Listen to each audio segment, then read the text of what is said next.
자, 오늘은 양력으로 2045년 6월 24일이고요. 음력으로는 2045년 5월 10일입니다. 오늘 명식은 을축년 이모월 기유일이 되겠고, 일지는 기유가 되겠습니다. 자, 사주팔자 또는 사주명식을 우리가 분석해서 사람의 길흉을 우리가 판단을 하고, 길한 것은 우리가 추구를 하고요. 그 다음에 흉한 것은 우리가 피해가기 위해서 사주명리학을 공부를 하게 됩니다. 근데 중요한 것은 그냥 무턱대고 하는 것보다는 핵심을 잡고 큰 줄기를 잡고 사주를 분석할 수 있는 어떤 안목과 우리가 스킬을 안다라고 하면 사주를 조금 더 보다 면밀하고 세심하게 보다 깊이 있게 분석할 수가 있겠죠. 그래서 가장 중요한 8글자 사주팔자 중에서 가장 중요한 것은 일간과 그 다음에 월령이다라고 하는 것, 월지라고 하는 것은 강조해도 이거는 지나치지 않다. 일간이라고 하는 것은 그 사주의 주인공과 같은 것이고요. 월령이라고 하는 것은 그 주인공이 태어난 사회적 배경 같은 것이다, 또는 집안 환경과 같은 것이다 라고 이렇게 볼 수 있죠. 자, 주인공이 예를 들어서 태어났는데 농부일 수도 있고요. 주인공이 태어났는데 회사원일 수도 있고, 주인공이 태어났는데 뭐 대통령일 수도 있죠. 또는 그 일간이 어느 원령에 태어났느냐에 따라서, 그죠? 뭐 미국에서 태어날 수도 있는 것이고, 한국에서 태어날 수도 있는 것이고, 산간 지역에서 태어날 수도 있는 것이고, 어촌에서 태어날 수도 있는 것이죠. 그런 배경들이 굉장히 중요하다라고 하는 겁니다. 일간의 특성이라고 하는 것을 아는 것이 그만큼 중요하다는 이유가 바로 지피지기면 백정백승이라고 해서 나를 아는 것이 그만큼 중요한 것이고, 그 다음에 상대라고 하는 것은 지피지기 명리학적으로 제가 응용해서 말한다고 하면, 지피지기에서 나를 아는 것은 주인공, 나를 일간을 아는 것이고요. 그 다음에 상대방을 안다라고 것은 내가 태어난 원령, 즉 내가 태어난 배경이 어떤 배경에서 태어났느냐를 알고 아는 것이다 라고 해서 일간과 원령의 특징을 아는 것 매우 중요하다라는 말씀을 또 강조해 드리면서, 오늘 일간 기라고 하는 천간이 일간이 되겠습니다. 자, 기라고 하는 천간, 10개의 천간, 갑을, 병장, 무기, 경신, 임계라고 하는 10개의 천간 중에서 6번째 천간이 될 것이고요. 오행, 목화, 토, 금, 수라고 하는 오행으로 구분하게 되면 기라고 하는 것은 토가 됩니다. 어저께 무토를 설명했었죠. 토라고 하는 것은 우리가 눈으로 보는 것은 흙이죠. 흙, 땅이라고도 하지만 또 흙이라고, 흙토자를 써서 흙이라고도 하고요. 그 다음에 목화 금수는, 목은 따뜻한 온기, 그 다음에 화는 뜨거운 열기, 그 다음에 수는 차가운 냉기, 금은 숙살지기라고 해서 서늘한 기운, 이렇게 말하는데, 토라고 하는 것은 어느 하나에 배속되지 않는다라고 말씀을 드렸죠. 그래서 토라고 하는 것은 중앙에 거하면서 사후에 기생한다, 이렇게 설명을 드렸습니다. 기생한다. 이런 것들은 뭐가 이렇게 중요해 이렇게 하실 수도 있겠지만, 이런 것들은 많이 들어놓으시, 이것 제가 거기 명리 고전에서 이제 원래는 다 한자로 되어 있는 것을 이렇게 좀 분석해서 써드리는 것이니까 이해해 주시고, 중앙에 거하는 토는 무토기토, 무기토를 말하는 것이고요. 사후에 기생하는 토는 진술, 충미토를 말한다, 이렇게 보시면 되겠습니다. 그러니까 토라고 하는 것은 봄, 여름, 가을, 겨울 어느 하나에 딱 박힌 것이 아니라, 진이라고 하는 것은 봄에 배속되어 있는 토, 술은 가을에 배속되어 있는 토, 축이라고 하는 것은 겨울에 배속되어 있는 토, 미라고 하는 것은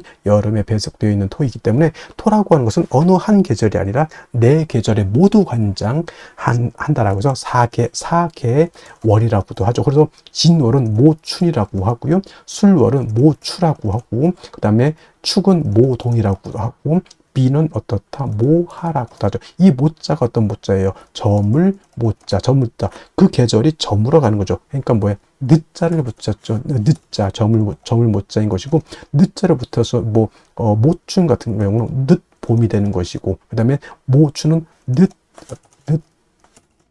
가을이 되는 것이고, 그 다음에 모동은 늦 겨울이 되는 것이고, 그 다음에 봄, 여름, 모하 같은 경우는 늦 여름이 된다, 이렇게 되는 거예요. 모자를 붙일 수도 있고, 개자를 붙여서 개동, 개하 이렇게 또 하고요. 개춘이라고도 이렇게 표현하고, 개축이 아니라 개춘이 되겠죠. 개춘은 늦끝 개자니까 봄의 끝이라고 하는 뜻이다. 그래서 항상 이 진술 충미는 그 계절의 끝을 말하면서 환절기가 되고, 이쪽 계절과 저쪽 계절을 연결시켜주는 그런 완충 작용을 하는 그러한 계절이다라고 보시면 되겠습니다. 그래서 딱히 어느 계절이 아니라 그 모든 계절을 다 관장하는, 쉽게 말하면 오지랖 넓은 오행이 또 토라고 하는 것이다 라고 이렇게 볼 수 있죠. 그래서 토라고 하는 사람들이 사람이 어느 독시라고 사람이 좋습니다. 이쪽 사람도 다 이렇게 좋게 봐주고 저쪽 사람도 다 좋게 봐주고 이쪽과 저쪽을 연결시켜주는 중개업 같은 거를 또 잘 하는 것이 또 무토일간 기토인간이죠. 결혼 중매, 직업 속에서 이런 것들이 있죠. 그 다음에 중개 중매, 예를 들어서 비서실 같은 게, 대통령 비서실 같은 그런 쪽에서도 일하는 사람, 대기업 비서실 같은 것도 해당이 될 수 있겠죠. 이쪽과 저쪽을 연계시켜주는 그런 역할 같은 직업을 하면 잘하는 것이 바로 토일간들이다라고 보시면 되겠습니다. 그 다음에 토라고 하는 것, 색깔은 노란색이 되겠습니다. 색깔 노랑이 되겠고, 목은 파란색, 그 다음에 화는 빨간색, 금은 하얀색, 수는 검정색, 토는 노란색. 그래서 중앙에 있는 나라를 보면 대체적으로 원래 이게 명리학의 대체적으로 중국에서 나왔잖아요. 그래서 중앙이라고 하는 것은 중국을 뜻하고, 산으로 와서는 곤륜산이라고 해서 저기 에베레스트 산을 세계 중앙으로 이렇게 본다라고 하는 것. 그래서 중국 사람들이 노란색이기 때문에 중국 사람들이 어떤 색깔을 좋아하죠? 빨간색을 좋아합니다. 왜냐하면 화생토하죠. 화라고 하는 것은 빨간색, 자기네들은 중앙토 노란색이기 때문에 빨강이 노랑을 도와준다, 이런 개념으로서 중국 사람들이 빨간색을 좋아한다. 물론 진짜 그런지는 모르겠지만 진짜 그 중국 사람들 빨간색 어마무시하게 좋아한다, 이렇게 얘기를 들었고요. 인의 예지신이라고, 오산 중에서는 토라고 하는 것은 믿음을 뜻한다. 이것도 어제가 설명드렸습니다. 왜 믿음이냐? 토라고 하는 것은 안정적이고 항상 그 자리에 버티고 있는 것이 토입니다. 싱크홀이 생겨가지고 땅이 꺼진다거나, 또는 없었던 땅이 생기거나, 없었던 땅이 생기면 좋겠지만은, 포락이라는 단어가 있어요. 포락. 예를 들면 바닷가라든가 강가 같은 데 땅이 있다가 어느 순간 그냥 물에 휩쓸려서 땅이 쑥 없어져 버리는 경우도 있단 말이죠. 그러면 포락지에다가 내가 이라든가 밭을 이렇게 있었는데 포락지에 땅이 쑥 꺼져 버려서 물 때문에, 그러면 뭐야, 내 논밭이 없어지는 거죠. 그 순간 또 물 때문에 또 땅이 생기는 곳도 없지 않아 있습니다만은, 그래서 토라고 하는 것은 생겼다 없어졌다 이렇게 되면 안 되는 것이고, 항상 그 자리에 늘 오래된 된장처럼 있는 것이 필요하다라고 해서 토라고 하는 것이 믿음을 뜻한다, 이렇게 볼 수가 있겠습니다. 자, 토라고 하는 것 다시 음과 양으로 구분해 볼 수가 있죠. 어저께 무토라고 하는 것을 우리가 공부를 했었습니다. 무토라고 하는 것은 같은 토이지만 무토는 양토가 되는 것이고, 오늘 공부하게 되는 기토라고 하는 것은 음에 해당되는 음토가 됩니다. 그래서 같은 오행인 토라 하더라도 음양의 차이가 있다. 음양이라고 하는 것은 남녀 같은 개념이기 때문에 양은 좀 크고 넓고 좀 방대하고 좀 그러한 좀 동적이고 움직임 크다라고 봤을 때, 음은 좀 정적이면서 작고 아담한 그런 개념으로 보죠. 그래서 무토라고 하는 양토는 어저께 고항토라고 설명을 했습니다. 큰 산맥 같은 거, 산과 산맥은 다르죠. 큰 구름 같은 것, 또는 평야라든가 평야보다 더 멋진 개념이죠. 광야에서라고 하는 노래도 있습니다. 광야. 그래서 이러한 개념으로서 아주 무토는 크고 넓고 높은 개념의 토라고 해서 고항토라고 이렇게 표현하는데, 음토인 기토라고 하는 것은 작은 개념이죠. 전원토라고 합니다. 전원토라고도 하고요. 담장 안에 있는 작은 텃밭과 같다라고 해서 담장토라고 하고, 분토라고도 하죠. 분토라고 하는 것은 작은 화분 속에 담겨져 있는 토. 화분 속에 흙을 담으면 얼마를 담겠습니까? 그죠? 작은 화분 속에 담겨져 있는 토라고 이렇게 보는데, 어저께 공부했던 무토라고 하는 것은 건토, 어저께부터 제가 설명 안 드렸던 것 같은데, 무토는 건토라고 이렇게 보고요. 그 다음에 기토라고 하는 것은, 건토는 어떤 토예요? 마른 땅이죠. 말을 조자로 써 조토라고도 이렇게 표현합니다. 반대로 기토라고 하는 것은 물기를 가지고 있는 토가 됩니다. 습토라고 하죠. 그래서 토인 기토는 습니라고도 하고요. 니사라고도 이렇게 표현합니다. 니사라고 하는 것은 진흙 니자에다가 모래사자, 진흙 있죠. 물기가 있어서 자작자작한 뻘 같은 개념, 갯벌 같은 그런 개념으로 보시면 되겠고요. 습니도 같은 개념입니다. 그래서 우리가 흔히 배울 때 토생금 한다라고 하죠. 토생금. 토가 금을 생할 때 건토는 생금 불능이고요. 습토라야 생금 가능하다라고 하는 것도 여러분들 꼭 기억해 두시면 좋겠습니다. 예를 들면 일간이 경금, 신금, 이거나 경금이나 신금인간이거나 또는 경금, 신금이 용신인데 약해. 그때 토로서 금을 생할 때는 무토로서는 생각이 안 된다는 얘기입니다. 기토 또는 지지로 습토는 진토와 축토라야지만 금을 생할 수 있고 무토 또는 지지로 미토 그 다음에 술토는 생금이 불능하다. 이거는 건토는 금을 생할 수 없다라고 하는 것. 그럼 무토는 뭐다 용도가 없으니까 아니죠. 무토는 술을 갖다가 제할 때 특히나 임수를 제방하는 공력은 기토는 거의 능력이 없다라고 보고요. 임수 큰 물을 갖다가 막는 데는 우리 무토가 있어야지만 물을 막을 수 있다. 우리가 토목공사라고 하죠. 토목공사 그때 느낀 토목공사의 느낌은 기토가 아니라 바로 무토 개념으로 이렇게 생각하시면 되겠습니다. 그래서 기토라고 하는 것은 작은 텃밭이고 무토 같은 경우는 일간이왕하면 간목, 병화, 개수를 쓴다고 했지만 기토는 작은 텃밭이기 때문에 이미 화초가 심어져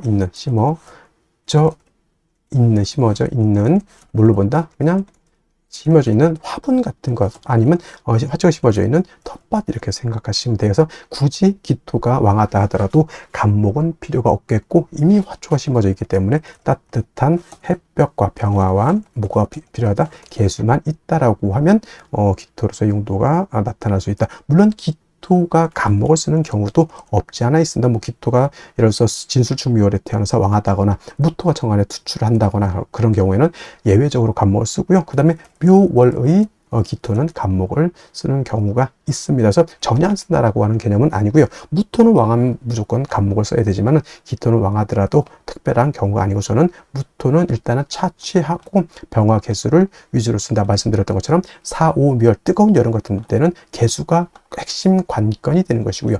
해자 축월 겨울 같은 경우에는 병화가 핵심 관건이 된다. 이렇게 기억해 두시면 크게 어려움 없이 기토를 이해할 수 있겠다라고 말씀을 드릴 수 있겠습니다. 다음으로 월령에 대해서 알아보도록 하겠습니다. 월령이라고도 하고요. 월지라고도 하고 월원이라고도 합니다. 월령, 월지, 월원이라고 하는 것은 월주의 지지를 말하는 것이고 이 월지가 중요한 것은 계절의 의미를 가지고 있기 때문에 중요합니다. 계절이라고 하는 것은 춘하추동을 말합니다. 춘하추동은 봄, 여름, 가을, 겨울 말하는데 이 춘하추동 안에는 왕쇠와 한열의 개념을 가지고 있기 때문에 중요한 의미를 갖습니다. 왕쇠라고 하는 것은 뭐다? 어느 오행이 왕하냐 약하냐를 봅니다. 즉 금이 왕하냐 수가 왕하냐 토가 왕하냐 목이 왕하냐 화가 왕하냐 특히나 일간이 왕하냐 약하냐 이것도 매우 중요하고요. 그 다음에 한열이라고 하는 것은 이 사주가 더우냐 추우냐 이거를 보는 겁니다. 겨울에 태어나게 되면 이 사주가 굉장히 추운 것이고요.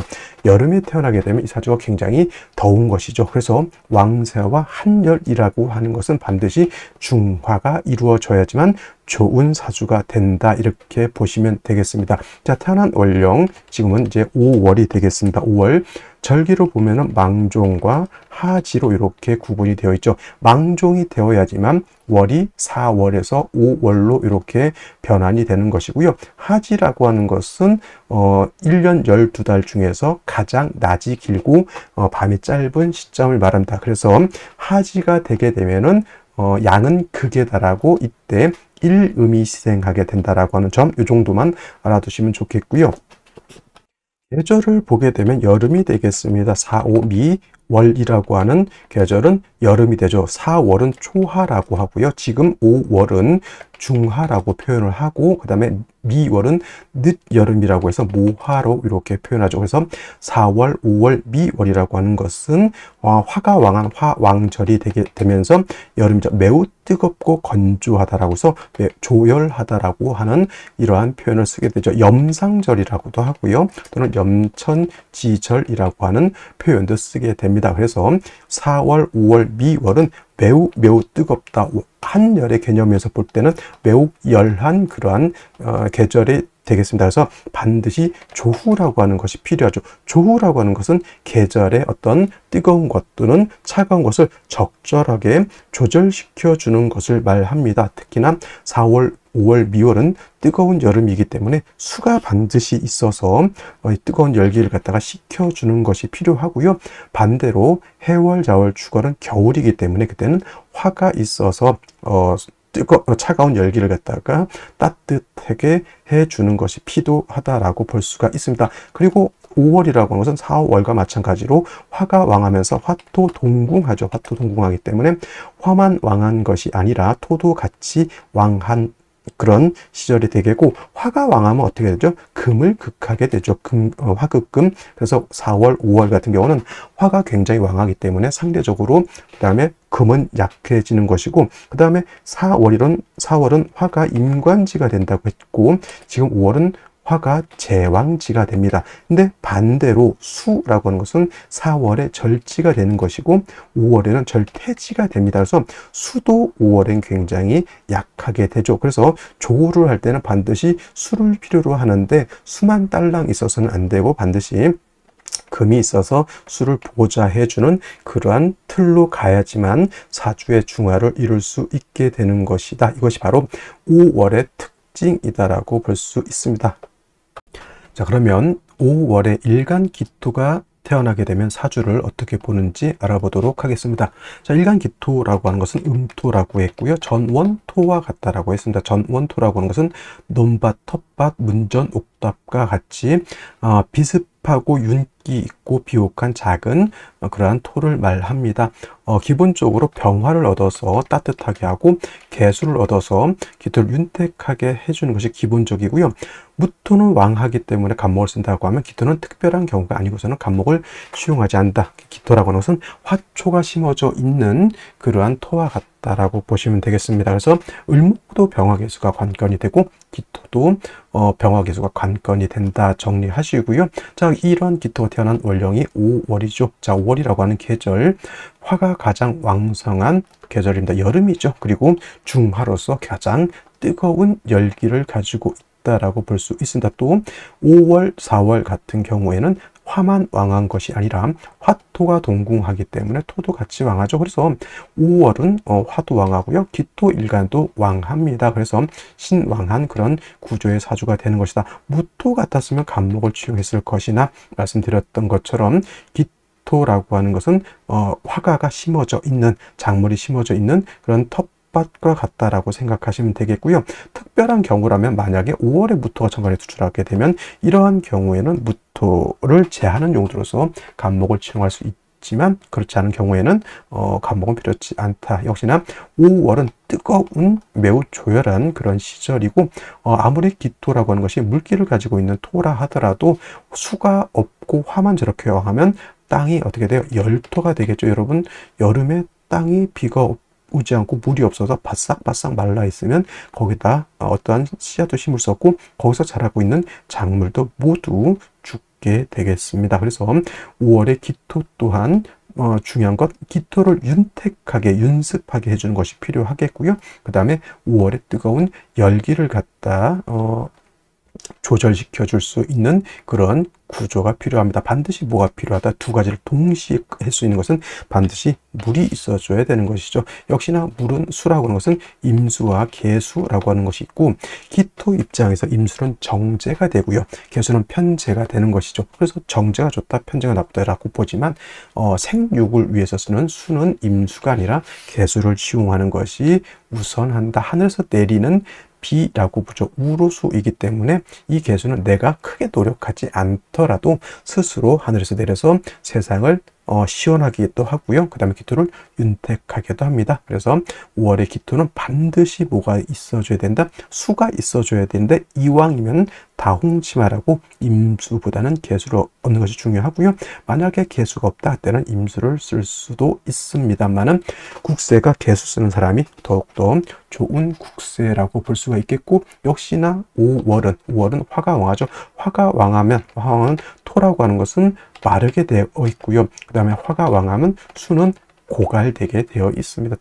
화가 왕하면 뜨거운 열기에서 수가 다 증발돼서 날아가죠. 그래서 이 수가 능히 기토를 윤택하게 하고 그다음에 능히 뜨거운 열기를 조절하려고 한다면 반드시 금이 있어서 개수를 도와주어야지만 사주의 중화를 이룰 수 있다, 이렇게 볼 수가 있겠습니다. 자, 다시 오늘의 명식을 살펴보도록 하겠습니다. 자, 일간, 기토 일간이 되겠고요. 기토 일간이 태어난 월령 5월이 되겠습니다. 항상 사주로 볼 때는 일간이 어떤 일간이냐가 가장 중요하고요. 두 번째로 그 일간이 어느 월령이 태어났느냐가 중요합니다. 항상 사주로 볼 때는 일간과 월령이 어떤 것이냐를 살펴보시고, 자, 세 번째 격국과 용신도 매우 중요한 의미를 가지고 있습니다. 격국과 용신이라고 하는 것은 사주를 분석하는 하나의 도구와 같다라고 생각하시면 되겠고요.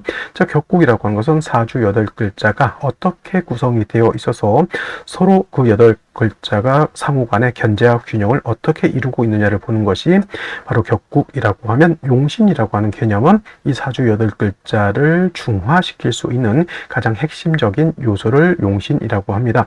자, 간혹 사람들이 묻습니다. 어떤 사주가 좋은 사주냐라고 봤을 때 격국이 뚜렷한 사주 플러스 용신이 명확한 사주가 좋은 사주, 흔히 말해서 부귀영화를 누릴 수 있는 그런 사주가 되는 것이고, 격국이 흐릿하고 용신이 있는 듯 마는 듯 하면 그 사주는 결코 좋게 보기는 어렵다, 이렇게 말씀을 드릴 수가 있겠고요. 자, 용신이라고 하는 개념, 이 사주를 중화시킬 수 있는 가장 핵심적인 요소라고 말씀을 드렸는데, 그럼 과연 용신이라고 하는 것은 무엇을 중화시킬 것이냐라고 봤을 때 두 가지 개념이 있습니다. 왕세와 바로 한열이라고 하는 것인데, 왕세라고 하는 것은 왕상휴수라고도 하고요.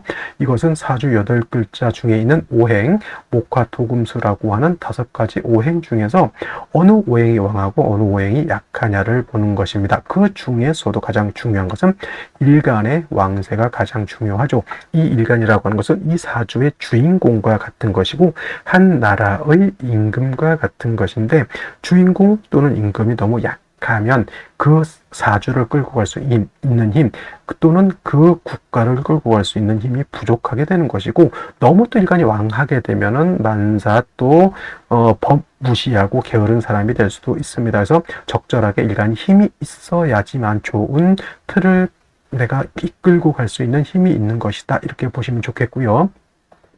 자, 두 번째로 한열이라고 하는 개념은 한난조습이라고도 하는데, 자, 사주 8글자는 그냥 글자 8글자를 쌓아 놓은 것이 아니라 이 안에는 사람, 동물, 식물이 살 수 있는 시간의 개념과 공간의 개념을 같이 가지고 있습니다. 사람이 사는 시간, 공간도 마찬가지로 너무 덥거나 추우면 안 됩니다. 사람이 뜨거운 적도지방에서 살기 너무 어렵죠. 그 다음에 너무 추운 북극이라든가 남극에서도 살기가 너무 어렵습니다. 너무 춥고 너무 더워서는 안 된다는 얘기죠. 적절하게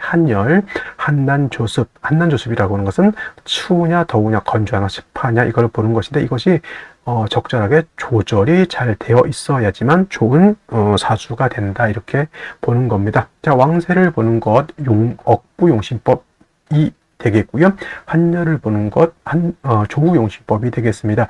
5가지 크게 용신법이 있는데, 그 중에서 여러분들이 꼭 이해하고 있어야 될 것은 바로 이 억부용신법과 조우용신법이라고 하는 것 꼭 기억해 두시고요. 자, 격국과 용신이라고 하는 개념 역시나 일간과 월령이라고 하는 토대 위에서 살펴볼 수 있습니다. 일간 기토라고 하는 것은 음토가 되겠습니다. 무토, 양토, 오늘 기토는 음토가 되겠고, 월지에 있는 오화는 음화가 되겠습니다. 채양, 용, 음이라고 해서 본시 오화는 양화이나 쓰는 것은 음으로 쓴다. 채양, 용, 음이라고 표현하는데, 그 이유 왜 그러냐라고 봤을 때 오화라고 하는 것 안에는 지장간이 있는데 병화라고 하는 초기, 그 다음에 기토라고 하는 중기, 본기 뭡니까? 정화가 되겠습니다. 천간으로 봤을 때 병화는 양화, 정화는 음화가 되죠. 그래서 오는 양이지만 쓰는 것을 음으로 쓰는 이유는 오화는 그 본기가 음화인 정화이기 때문에 그렇다. 비유를 하자면 태어난 성별은 남자인데 그 성향이 매우 여성스럽다, 이렇게 이해를 하면 조금 더 이해하기가 편할 것 같습니다. 그래서 오화는 명리학에서 음화로 이렇게 취급을 하죠. 대 음의 관계가 성립이 돼서 비견이 될 것 같지만은 음간이 월지가 제왕지가 되면 이거는 걸록격이라고 합니다. 저번에 제가 정화 5월생 이렇게 했을 때 이것도 걸록격이라고 제가 말씀을 드렸죠. 기토도 화토가 같이 움직이기 때문에, 다른 말로 화토 동궁하기 때문에 5월에 정화가 태어나도 걸록격, 기토가 태어나도 걸록격 이렇게 보기도 하고요. 사람에 따라서는 편인격으로 이렇게 보기도 합니다. 근데 중요한 것은 일간 기토가 원령을 얻었기 때문에 이거는 신왕 사주가 되는 것인데, 5월은 염상절이라고 했죠. 화의 제왕지가 바로 이 5월이기 때문에 12달 중에서 화가 가장 왕성한 시절이 됩니다. 그래서 아무리 토인 기토라 하더라도 화가 왕하면 기토가 마르죠. 땅이 말라서 건토가 돼버리면은 기토에 심어져 있는 화초, 작물 등등이 다 말라 죽게 될 수밖에 없습니다. 반드시 뭐가 있어서 물이죠. 물이라고 하고, 기토 입장에서는 재성이 되겠습니다. 자, 기토 입장에서 재성 임수라고 하는 정제도 있고요. 그 다음에 계수라고 하는 편제도 있는데, 생육으로 쓰는 수는 임수보다는 계수를 쓴다. 그래서 갑목, 을목이 수를 쓸 때는 임수보다는 계수를 좋아하고요. 그다음에 무토, 기토가 수를 쓸 때도 임수보다는 계수를 좋아하는데, 무토가 5월에 태어났을 때만, 무토 5월생은 아주 예외적으로 임수를 좋아한다. 이렇게 기록해 주시면 좋겠습니다. 그래서 5월에 기토가 태어나게 되면 눈을 씻고 뭘 찾아야 된다? 물이 있는지 없는지 반드시 찾아봐야 합니다. 수가 있게 되면 기토를 윤택하게 하죠. 한여름에 물이 없는 논밭은 거북이 등가죽처럼 쩍쩍 갈라지게 됩니다. 개수가 있어서 기토를 윤택하게 해주고, 또 한 가지 개수는 5월의 뜨거운 열기를 갖다가 뭘 해줄 수 있죠? 조절해 줄 수 있다. 그래서 5월에 기토가 되는데 물이 없다. 큰일 난 거고요. 물이 있는데 물의 수온이 튼튼하다. 매우 좋은 사주라고 볼 수가 있겠죠. 단 5월에 개수가 약하기 때문에 반드시 식상인 금이 있어서 개수를 이렇게 생해 줄 수 있다라고 하면 금상첨화가 될 것이다. 이렇게 정리해 볼 수가 있겠습니다. 자, 먼저 연간 보도록 하겠습니다. 을목이 있습니다. 기토 입장에서 을목은 육친으로는 7살이 되겠죠. 평관이라고도 하고요. 기토가 을목을 보면 그냥 잡초 본다 이렇게 생각하시면 되겠습니다. 간목은 우량의 기토 입장에서는 종자 좋은 나무 이렇게 보여지지만, 을목 자체가 일간일 때는 화초이지만 기토 입장에서는 잡초 이렇게 비유를 많이 합니다. 5월에 수가 없으면 을목은 고사 말라 죽을 수밖에 없겠고, 그 다음에 5월에 물이 없으면 기토 또한 화다 토조라고 해서 토가 마르게 됩니다. 반드시 물을 얻는 것이 필요한데, 월간의 임수라고 하는 정제를 얻었습니다. 물론 이제 기토 타김 이런 거를 말씀하실 수 있는데, 일간이 기토일 때는 기토 타김을 논하지 않고요. 그 다음에 간목이라든가 을목 일간일 때 굳이 임수 있을 때 기토 타김을 논할 필요 없겠고, 기토 타김을 논할 때는 언제냐면 임수일간일 때 또는 임수가 용신인데 무토 기토 같이 생육을 쓰는 용신으로서의 임수가 아니라 보강한다든가 또는 세진하는 용도, 예를 들면은 신금이 임수 쓸 때는 이거는 세진 용도고요. 병화라든가 정화가 임수를 쓰는 경우에는 보광의 용도죠. 이럴 때는 기토가 있으면 임수를 탁하게 해서 물이 흐려지면은 그 흐려진 탁한 물로 신금을 도세할 수가 없겠고, 보강한다 한들 물이 시커매면 어떻게 돼? 별로 보기가 좋지 않죠. 그래서 일간이 기토일 때는 굳이 기토 타김을 논할 필요가 있다 없다 이렇게 생각하시면 좋겠고요. 물론 이제 물이 맑으면 좋겠지만 굳이 그럴 필요는 없겠다. 그 다음에 축토를 얻었기 때문에 임수일간이 축에 간신히 통근할 수 있죠. 이것이 미토였다고 하면 물론 오미화에서 화가 굉장히 왕해지고 임수, 을목이 용도가 굉장히 떨어지게 되겠죠. 임수는 자칫 잘못하면 화다 수갈이라고 해서 임수가 고갈될 터인데, 일단 축토를 얻었기 때문에 기토도 축중 계수를 쓸 수 있겠고, 임수도 간신히 통근이 가능하다라고 하는 점. 그다음에 일지에서는 유금 기요일주죠. 이거는 이제 기토 입장에서 이제 식신인데, 잘 보시면 지지로 신금이 있고요. 그 다음에 유금이 있잖아요. 같은 금이라 하더라도 임수 입장에서는 신금에는 뭘 가능하죠? 통근이 가능하다. 근데 유금은 통근이 되지 않습니다. 오로지 이후 3주까지만 놓고 봤을 때 임수가 통근할 수 있는 것은 아이러니하게도 습토인 축토이고 유금은 통근이 되지 않습니다. 단지 금생수에 해준다라고 하는 그런 친화적인 개념은 있을 수 있겠지만은 통근이 돼서 임수가 그렇게까지 왕해지는 것은 아니다, 이렇게 보는 겁니다. 자, 그러면 생시는 어떤 생시가 좋을지 알아보도록 하겠습니다. 자, 제일 먼저 갑자시를 보도록 하죠. 자, 갑자시가 되게 되면은 자수를 하나 얻었습니다. 이 자수는 임수가 이때는 여기는 뿌리를 둘 수 있겠죠. 금은 어차피 수를 생할 것이고, 자, 이렇게 되면 관사론잡이라고 볼 수도 있습니다. 칠살과 정관을 같이 가지고 있다. 이거는 이제 그 칠살 을목을 제거시켜 주는 것이 좀 필요하겠다라는 생각. 여기서 좋은 점은 이제 자수 하나를 얻었다라고 하는 점 나빠 보이지 않고요. 그 다음에 을해시 같은 경우에는 해수를 얻어서 임수가 통근하죠. 임수가 튼튼해집니다만은 좀 걱정스러운 것이 무엇다? 을목에 다시 두 개가 생겨버렸다. 칠살 무죄가 되겠습니다.